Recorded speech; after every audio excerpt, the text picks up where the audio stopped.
आवाना सैया जी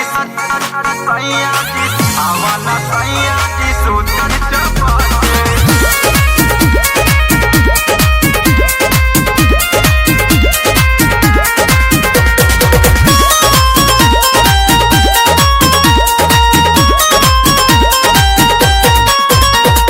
ठंडी में सैया घरे चली आई, काम न करता कम्बल रजाई।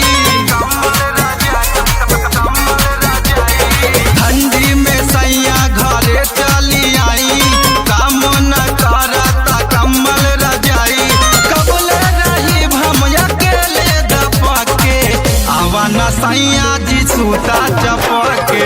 ठंडी में राजा जी सूता चपके, आवाना सैया जी सूता चपके। ठंडी में राजा जी सूती चपके।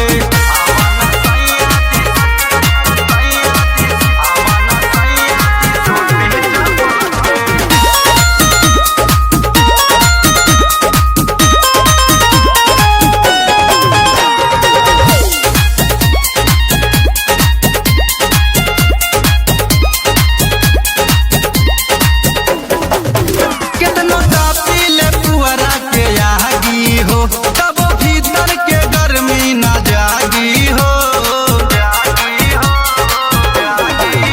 कितनो तापी ले पुअरा के आगी हो, तब भीतर के गर्मी न जागी हो। लगे फेल होई राजा जी माथा सटके, आवाना सैया जी सूता चपके। ठंडी में राजा जी सूता चपके, आवाना सैया जी सूता चपके। ठंडी में राजा जी सूती चपके।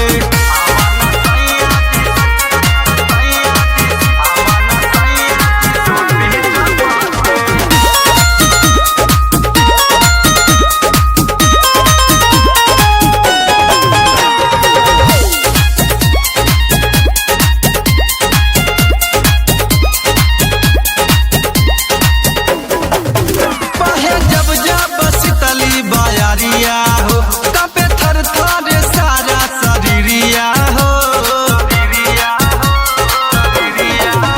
बहे जब जब शीतली बयारिया हो, कांपे थर थर सारा शरीरिया हो।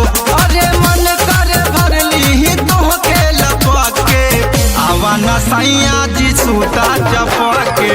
ठंडी में राजा जी सूता चपके, आवाना सैया जी सूता चपके। ठंडी में राजा जी सूती चपके।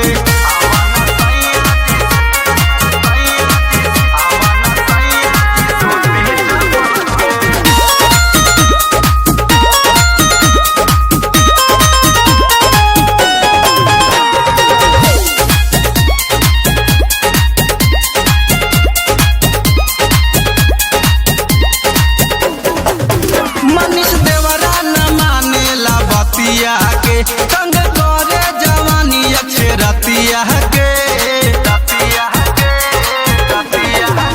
मनीष देवरा न मानेला बतिया के, तंग करे जवानी अक्षरतिया के। पतल उठवा के राजा जी चूसा हबके, आवाना सैया जी सूता चपके। ठंडी में राजा जी सूता चपके, आवाना सैया जी सूता चपके। ठंडी में राजा जी सूती